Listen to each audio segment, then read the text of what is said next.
Salut à tous. Aujourd'hui j'installe et je teste la batterie solaire SolarBank 2AC de 1600 Wh, la toute dernière de Ankersolix, un modèle cette fois équipé d'un connecteur AC bidirectionnel à brancher sur le réseau 230 volts. Grâce à elle, vous pourrez stocker l'énergie solaire pour profiter de l'électricité produite même lorsque le soleil ne brille pas, vous assurant ainsi une consommation continue et optimisée. Et sachez que le tarif de lancement de la SolarBank 2AC est de 999 €. Vous trouverez le lien vers le site Anker en cliquant en haut à droite ou dans le descriptif de la vidéo. Cette nouvelle version est équipée de 2 MPPT avec connecteur MC4 permettant de récupérer et stocker l'énergie produite directement en sortie des panneaux photovoltaïques pour une puissance totale de 1200 watts. Son entrée-sortie off-grid avec prise femelle au format Schuko type F, cachée sous cette protection d'étanchéité, permet quant à elle d'y brancher soit la sortie AC d'un micro-onduleur, afin d'augmenter la puissance solaire jusqu'à 2400 watts, ou bien de profiter de son alimentation de secours hors réseau pour alimenter n'importe quel appareil dans la limite de 1,2 kW. Enfin, ce connecteur, à relier à la prise secteur de votre logement, assurera une liaison bidirectionnelle avec votre installation électrique, et ainsi, la batterie pourra soit compenser votre consommation électrique et ce dans la limite de 1200 watts, ou alors elle pourra se recharger avec un éventuel excédent solaire provenant de votre réseau électrique pour ne pas le réinjecter, ou en programmant une recharge pendant les périodes où l'électricité est la moins chère pendant les heures creuses. Pour comprendre un peu mieux toutes les possibilités, voici schématisés les différents raccordements qu'il sera possible de faire avec la SolarBank 2AC. Et pour commencer, le branchement DC en sortie directe des panneaux solaires avec connecteur MC4. On peut y ajouter la connexion repérée off-grid qui est en entrée alternative, permet d'y relier un micro-onduleur. Ensuite, l'entrée repérée AC on-grid, qui se connecte quant à elle au réseau électrique via une simple prise de courant murale. Et pour les sorties qui permettront de réduire la consommation d'électricité via la décharge notamment de la batterie, on a tout d'abord le connecteur toujours AC on-grid, cette fois-ci en sortie, qui sera limité à une puissance de 1200 watts. Et enfin l'autre connecteur AC off-grid également paramétrable en sortie, qui permettra d'alimenter un appareil hors réseau dans la limite de 1200 watts. J'ai reçu la SolarBank livrée dans ce carton, ainsi que le compteur Smart Meter d'Ankersolix vendu séparément, dont je vous détaillerai l'installation un peu plus tard dans la vidéo. À l'intérieur du gros carton est présent sur le dessus ce guide de démarrage cartonné en grand format, en allemand d'un côté et anglais de l'autre. Pour retrouver des explications en français, il faut flasher le QR code de ce document, qui donne accès à ce guide d'utilisateur numérique illustré et complet. Voici l'ensemble des accessoires qui sont présents. Alors il y a un cordon de 5 mètres pour la liaison on-grid AC à la prise secteur, 4 cordons DC de section 2,5 mm et de longueur 3 mètres, avec connecteur MC4 mâle et femelle pour relier les panneaux à la batterie. Et enfin, des fixations vis et chevilles, une clé pour débrocher les connecteurs MC4, et des pattes de fixation pour poser la batterie contre un mur. Évidemment, protégée sous cette mousse dense, il y a également la SolarBank 2 E1600 AC. La batterie est équipée de cellules lithium fer phosphate garanties 10 ans par Ankersolix pour 6000 cycles et offrant un stockage jusqu'à 70% de sa capacité initiale. La capacité du module maître est de 1600 Wh, pouvant être étendue à 9600 Wh en superposant 5 batteries d'extension BP 1600. La superposition des batteries se fait via le port de connexion qui se trouve en dessous de chaque module, placé sous ce bouchon d'étanchéité qu'il faudra au préalable dévisser pour accéder au connecteur. Voici les caractéristiques électriques inscrites en dessous de la batterie. Concernant la compatibilité avec les panneaux photovoltaïques, c'est en haut à gauche à PV terminal. Les caractéristiques de la batterie sont en dessous à batterie terminale. L'entrée-sortie sur le réseau est à AC Input-Output on-grid terminal. Et enfin, l'entrée-sortie hors réseau est-elle repérée AC Input-Output off-grid terminal. Le cumul des entrées solaires en direct des panneaux ou via le micro-onduleur permettent une recharge gratuite jusqu'à 2000 watts grâce au rayonnement solaire. Le micro-onduleur bidirectionnel permet de recharger la batterie grâce au secteur. Et pour les détenteurs des options Tempo, EJP ou heure creuse, ce sera intéressant surtout en hiver et en automne quand le soleil n'est pas très présent pour maintenir la charge de la batterie. Sa sortie AC délivre jusqu'à 1200 watts maximum. est couplé avec un compteur intelligent tel que le Smart Meter Anker, il est alors possible de compenser en temps réel la consommation du logement et réduire ainsi la facture électrique. La SolarBank 2AC est utilisable en intérieur et extérieur. Elle a un indice de protection IP65 et son système de protection thermique assure une utilisation en sécurité à des températures négatives et jusqu'à -20 degrés Celsius. Ce film chauffant permet la montée et le maintien de la température aux alentours de 25 degrés Celsius lorsque la batterie est utilisée. Les dimensions sont raisonnables, avec une largeur de 46 cm, une hauteur de 24,4 cm et une profondeur de 24,9 cm. Et le module mètre pèse 22 kg. Côté raccordement, c'est assez complet, mais ça reste assez simple. Pour le solaire, si vos panneaux photovoltaïques sont compatibles, vous les brancherez directement sur les deux entrées MPPT. Là, au niveau des connectiques MC4, présentes sur le côté gauche de la batterie. Et si vous avez d'autres panneaux photovoltaïques avec un micro-onduleur conforme, vous pouvez récupérer la prise AC de ce dernier et la brancher sur l'entrée AC off-grid de la batterie, sous ce capuchon d'étanchéité. Bon, au moins c'est protégé contre l'eau, mais c'est pas super pratique pour y brancher une fiche secteur. Enfin, pour la liaison électrique de la batterie, on prend le cordon de 5 mètres, on le connecte à la borne AC on-grid de la batterie, et la fiche secteur à l'autre extrémité, on la branche à une prise de courant.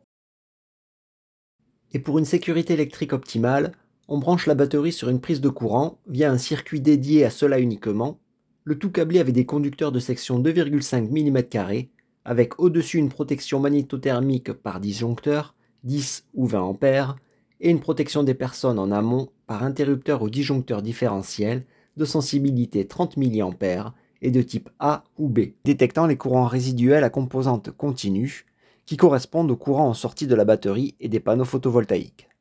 Pour adapter les cycles charge et décharge de la batterie en fonction de votre consommation ou bien du niveau de production des panneaux solaires, le Smart Meter de Anker est nécessaire.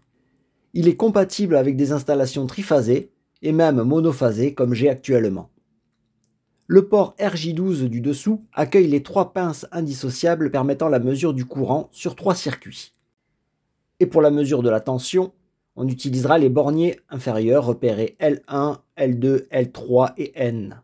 Pour phase 1, phase 2, phase 3 et neutre. Donc moi dans mon cas en monophasé, je vais utiliser seulement L1 et N. Bon, évidemment on procède à son installation hors tension. Donc pour cela, j'ouvre le disjoncteur général. Je vérifie l'absence de tension au plus près de là où je vais intervenir, c'est-à-dire entre phase et neutre en dessous du disjoncteur 2 A. Puis entre phase et terre et neutre terre. Bon, vu que l'appareil fonctionne et qu'il n'a détecté aucune tension, c'est qu'il n'y a pas de danger et je peux intervenir en toute sécurité. Le Smart Meter est modulaire, il s'installe sur le rail du tableau. Et on le verrouille en remontant la languette du dessous. Pour le sortir c'est simple, on tire la languette et on peut retirer l'appareil. Le Smart Meter doit être protégé contre les surintensité par un disjoncteur de calibre 2 A. C'est celui-ci. Pour le câblage, je prends un conducteur bleu et un conducteur rouge de section 1,5 mm. Et je les relie en sortie du disjoncteur C2, donc ici, le neutre en bleu à gauche sur la borne repérée N et la phase en rouge à droite. Et les deux autres extrémités des conducteurs, je les ramène en dessous du Smart Meter sur les bornes N pour le neutre en bleu et L1 pour la phase en rouge. On visse fermement et on vérifie le maintien des conducteurs dans les borniers. Cette liaison électrique va permettre de mesurer la tension du réseau. Pour la mesure du courant, j'utilise la pince repérée L1 et je la positionne avec la flèche à l'envers du sens du courant. Dans mon cas, le courant arrive du disjoncteur général et entre dans le peigne vertical ici, dans ce sens-là. Du coup, la flèche de la pince, je la mets dans le sens opposé, comme ceci, dans cette direction. L'autre extrémité, c'est-à-dire le connecteur RJ12, je le clipse dans le port dédié à cela sous le Smart Meter, c'est-à-dire ici. Ainsi, en ayant la mesure de la tension ici et la mesure du courant avec la pince, va permettre à l'appareil de déterminer la puissance en instantané, en faisant le produit U fois I, la tension fois le courant. Là, la pause est terminée, donc je peux refermer le coffret électrique, puis je remets sous tension le tableau.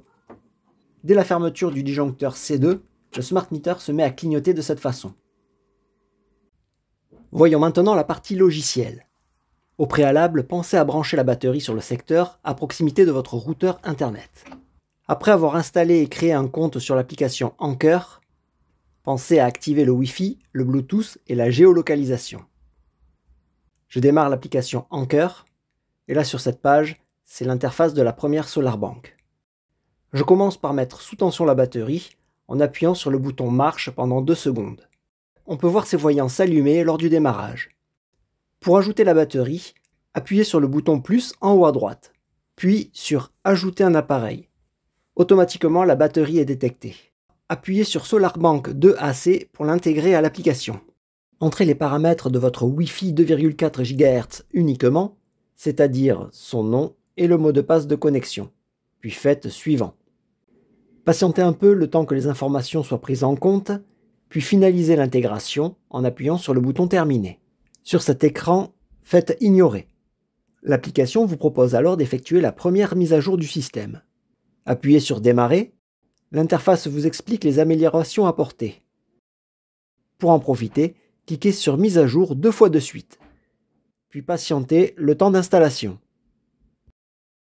Lorsque la mise à jour sera terminée et réussie, vous aurez cet écran. Validez en cliquant sur suivant. Maintenant, il est possible de paramétrer la batterie. Faites démarrer. Attribuez-lui un nom. Et appuyez sur créer. Vous pouvez dès lors configurer votre plan de charge. Personnellement, j'en le ferai plus tard. Du coup, je fais suivant, puis terminer. Et là, je suis sur l'écran d'accueil de la SolarBank 2AC. Tout en haut, c'est l'information de la puissance solaire produite qui arrive au niveau des connecteurs MC4, c'est-à-dire l'entrée PV terminal. Actuellement, 0 W est indiqué, car aucun panneau n'y est connecté. Donc, pas de production en direct. L'indication SolarBank 2 E1600AC correspond évidemment à la batterie. Les icônes informeront de son état, charge ou décharge, et du niveau de charge de la batterie, en pourcentage. Ici, j'ai 85% de charge, et elle renvoie actuellement 200 watts sur mon installation, afin de compenser la consommation électrique du logement. L'indication sortie correspond à ce que génère la batterie sur la sortie AC Output On-Grid terminal. Ça correspond donc aux 200 watts qui ressortent de la batterie. Mais en l'état, le système n'a aucune connaissance de la consommation en temps réel du logement, car je n'ai pas encore intégré le compteur intelligent Anker. Voyons donc son appairage dans l'application pour profiter de modes avancés dans la gestion de la batterie. Veillez à ce que le smart meter soit correctement raccordé et sous tension. D'ailleurs, le voyant sous tension doit clignoter vert et le voyant connexion sans fil, lui, doit clignoter en bleu. À proximité sur mon mobile, j'active le Wi-Fi, le Bluetooth et la géolocalisation. Je lance l'application Anker. Comme pour la SolarBank, j'appuie sur le bouton plus en haut à droite, puis sur ajouter un appareil. L'application scanne les alentours et le smart meter apparaît automatiquement. Je le valide en cliquant sur son icône. Ensuite, je valide les informations du Wi-Fi rentrées précédemment. Je fais suivant. L'appairage est finalisé et le smart meter est intégré au système SolarBank. Je clique sur terminer. Une mise à jour est alors proposée. Je clique sur démarrer. Puis mise à jour. Et encore mise à jour. Il faut patienter un petit peu le temps du téléchargement et de l'installation. Après redémarrage, on peut voir que sur la face avant du compteur, le voyant sous tension clignote toujours en vert, mais que cette fois-ci le voyant connexion sans fil, lui, est en bleu, fixe. La mise à jour est terminée, je fais suivant. Puis démarrer pour initialiser le réglage du mode d'alimentation de la SolarBank. Je sélectionne la SolarBank à associer au compteur intelligent. Je fais ajouter. Et là, sur cet écran, j'ai les différents modes ou scénarios permettant d'optimiser en temps réel l'utilisation de la batterie en fonction des relevés du compteur. Le premier mode, consommation personnelle, ajuste l'état de la batterie en temps réel en fonction de la consommation du logement et de la capacité de la batterie. Et dynamiquement, il pourra récupérer le surplus solaire présent sur votre réseau électrique. Le second mode, personnalisé, lui permet de définir des périodes d'utilisation de l'énergie stockée en planifiant des horaires où la batterie va se décharger, ainsi que le niveau de puissance. Le mode prise intelligente lui nécessite des prises compatibles. Il permet de planifier des périodes de stockage dans la batterie et de prioriser la consommation de certains appareils branchés sur ces mêmes smart plugs compatibles. Le mode temps d'utilisation permet de répartir l'utilisation de l'énergie et faire du stockage pendant les heures creuses, et utiliser l'énergie stockée pendant les heures pleines. Option intéressante pour les personnes ayant un contrat EJP ou Tempo lors des journées rouges. Enfin, tout en bas, il est possible de forcer la charge de la batterie pendant un temps prédéterminé. mais impossible de paramétrer le niveau de puissance. Quand on va sur l'onglet Appareil et que l'on clique sur la SolarBank 2AC, dans le menu en haut à droite de configuration roue crantée, il est possible de paramétrer la puissance en sortie AC du système. On peut choisir entre 600, 800 et même jusqu'à 1200 watts de compensation. Et quand je fais retour, autre réglage dans puissance réservée, c'est le seuil minimal de décharge de la batterie, également appelé DOD ou profondeur de décharge. On n'a le choix qu'entre 5 et 10%. Cela équivaut à garder au minimum soit 80 Wh ou bien 160 Wh pour maintenir la durée de vie de la batterie. Pour alimenter en secours un appareil lors d'une coupure secteur, c'est très simple. Bon, déjà, l'appareil ne doit pas dépasser 1200 watts. Moi, je teste sur le réfrigérateur. Du coup, je récupère son cordon d'alimentation, je rapproche la batterie au plus près. Pratique, elle n'est pas trop lourde. Je branche la fiche secteur au port off-grid de la SolarBank. Et ce système n'est pas très pratique à brancher, mais a l'avantage d'être étanche. On peut voir que non connecté au réseau, la batterie clignote en rouge. Pour activer la fonction hors réseau, j'appuie sur le logo batterie dans l'application. Je développe avec la flèche ici, et je vais tout en bas de la page pour activer la fonction hors réseau. Alors l'activation n'est pas instantanée. Alors ne soyez pas surpris, ça prend une dizaine de secondes pour activer la sortie 230 volts. Sur l'appli, je peux voir ce que consomme le réfrigérateur en instantané. Là, j'ai 61 watts qui sortent par ici. Et le réfrigérateur est bien en fonctionnement. Sachez que la puissance maximale de charge de la batterie est de 1000 watts. Ainsi, si la SolarBank est connectée à la fois en direct des panneaux, plus en sortie d'un micro-onduleur et via le réseau sur la prise secteur, le cumul de toutes ces puissances de charge ne pourra pas excéder 1000 watts. Par contre, il sera possible d'avoir 1200 watts de charge max en ajoutant une batterie additionnelle. Dans cette configuration, panneau solaire connecté en direct sur la batterie via les connecteurs MC4, la recharge se fait en courant continu. Et si je coupe l'alimentation de la batterie en débranchant la prise de courant, je simule par exemple une coupure secteur, eh bien la batterie continue de se recharger grâce au panneau solaire. Si je branche un récepteur sur la prise repérée off-grid et que j'active l'alimentation hors réseau, je peux utiliser cet appareil nomade de puissance inférieure à 1200 watts, tout en continuant à recharger avec le solaire. Par contre, si la puissance dépasse, comme ici, si je règle en mode chauffage 2 à 2000 watts, alors la SolarBank coupe pour surcharge. Et attention toutefois, les 1200 watts annoncés, c'est pour des charges purement résistives. Dans le cas de moteurs par exemple, il se pourrait que vous ne puissiez pas les utiliser. Comme ce compresseur de 1100 watts, qui ne démarre pas, ou bien cette scie sabre de 500 watts, qui ne démarre pas non plus. Lors du démarrage, le pic d'appel en puissance ne permet pas de les utiliser. J'ai fait quelques mesures avec une smart plug pour voir comment se comporte le système et l'évolution du flux d'énergie en entrée et sortie AC in-grid, c'est-à-dire sur le réseau, branché sur cette prise secteur. Pour faire des comparaisons, et pour visualiser les formes d'ondes de la tension et du courant en instantané, je branche une sonde différentielle entre la phase et le neutre sur la prise de courant. Je verrai ainsi la forme d'onde de la tension délivrée par Enedis, et pour le courant, j'utilise cette pince ampère-métrique avec laquelle j'entoure la phase pour mesurer la forme d'onde du courant. Cette mesure instantanée et graphique permettra de constater de la rapidité du système à changer d'état. Par exemple, pour passer d'un mode charge de la batterie à la décharge afin de compenser la consommation. Du coup, à l'écran, pour vous, c'est peut-être un peu le bazar car j'ai fait de multiples enregistrements que j'ai synchronisés. Mais pour vous expliquer, alors en haut à gauche, c'est l'écran JDOM de ma domotique. J'y visualise la puissance instantanée mesurée par le compteur Shelly Pro 3EM. En fait, c'est la consommation générale de mon logement. Je pourrais ainsi comparer les valeurs mesurées par le compteur Shelly et le smart meter de Anker. J'ai l'écran de mon mobile sur l'application Anker et je l'ai également dupliqué ici. Au centre, j'ai l'oscillogramme avec en jaune la tension et en bleu le courant. Je le duplique également ici si j'ai besoin d'y voir mieux. À cet instant, la batterie fonctionne en récepteur. Elle puise donc de l'énergie du réseau pour se recharger. Le courant et la tension, donc la tension en jaune et le courant en bleu sont en phase. Quand le courant monte, la tension monte. Quand le courant descend, la tension descend. Contrairement à cet instant, où le courant et la tension sont en opposition de phase. Quand la tension monte, le courant descend. Là, la batterie fonctionne en générateur. c'est-à-dire qu'elle se décharge et fournit de l'énergie sur mon réseau électrique. Je vais commander à distance via JDOM mon Cumulus et ainsi le mettre en marche et l'arrêter pour voir comment se comporte la batterie. Paf, ça y est, instantanément. 1 ou 2 secondes quasiment pour que le système change d'état. La batterie fonctionne bien en générateur. La tension réseau est en opposition de phase avec le courant généré par la batterie. Donc ma référence c'est la tension et le courant est en opposition de phase. Quand la tension est positive, le courant est négatif. Donc le système a vraiment un temps de réponse court, puisqu'on le voit là. Quand j'arrête le Cumulus, 2 secondes quasiment il faut au système pour changer l'état de la batterie et la remettre en mode charge.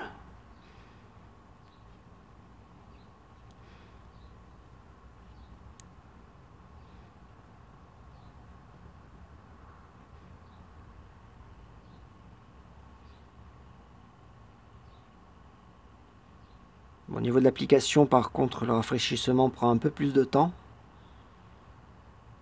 On voit ici, on est bien à 1093 watts qui est réinjecté, donc qui repart vers mon installation électrique pour compenser une partie du fonctionnement du Cumulus, donc il fait 3 kg. Et là, le réajustement pour essayer d'avoir peu de courant, soit provenant du réseau, soit réinjecté sur le réseau. Ses principaux atouts seront sa faible latence. En effet, le système est super réactif, moins de 3 secondes pour changer d'état. D'autre part, sa sortie alternative jusqu'à 1200 watts permettra de compenser une grande majorité des appareils électriques. Certes, la consommation du four, du Cumulus ou de la pompe à chaleur ne seront pas effacées. Mais par sécurité, au vu de la section des câbles et du type de prise de courant utilisé, il ne faut pas envisager des puissances restituées bien supérieures. L'interface de l'application permet de voir d'un seul coup d'œil plein d'informations. Que ce soit la production, le niveau de charge, ce que fait la batterie, et surtout avec l'ajout du smart meter, vous verrez ce qui transite par le compteur d'énergie, soit en consommation ou en réinjection sur le réseau. Lors de son lancement, la batterie sera vendue 999 €. Cela revient à 624,37 € par kWh, ce qui permet de faire un petit comparatif avec les produits concurrents. Et lors de ces comparatifs, gardez en tête les fonctionnalités disponibles de base sur chaque produit. Les différentes entrées permettant la recharge de la SolarBank facilitent son intégration, que ce soit la charge DC en sortie directe des panneaux, ou en AC toujours en solaire via la sortie du micro-onduleur, ou encore en AC par le réseau avec du surplus solaire nécessitant un compteur communicant compatible. Et enfin, pendant les heures creuses, sont autant de possibilités permettant des installations multiples, que ce soit en intérieur ou en extérieur. D'autant qu'il est possible de recharger de façon nomade la batterie directement avec des panneaux solaires compatibles, sans besoin d'une liaison électrique aux 230 volts. La batterie est peu encombrante, mais ça, c'est en lien avec son principal inconvénient. En effet, la capacité limitée à 1600 Wh pour une seule batterie peut être un frein pour certaines personnes. Et si vous avez besoin de plus d'énergie, il vous faudra ajouter des batteries de 1600 Wh en plus, au prix de lancement de 699 € par batterie. Lorsque le niveau de charge est inférieur à 10%, l'appareil passe automatiquement en mode veille, avec des fonctionnalités dégradées. J'entends par là qu'il ne sera plus possible d'effectuer certains réglages. Seule la charge manuelle en AC ou photovoltaïque sera possible. Il est dommage qu'il ne soit pas possible de régler la valeur de puissance en charge AC afin d'optimiser la recharge à forte puissance pour profiter d'un meilleur taux de conversion AC-DC. Dans l'application, seulement 2 valeurs de réglage du DOD ou profondeur de décharge sont disponibles, à savoir 5 et 10%. On ne peut pas définir de valeur supérieure, et c'est bien dommage. Et globalement, ça reste toujours un investissement important et qui est compliqué à rentabiliser. Et voilà. Bon, j'espère que vous trouverez toutes les informations que vous cherchiez dans cette vidéo. Si elle vous a été utile, pensez à la liker et à la partager. Et surtout, abonnez-vous à la chaîne Electrotoile pour me soutenir. Je vous en remercie par avance et je vous dis à bientôt pour une prochaine vidéo.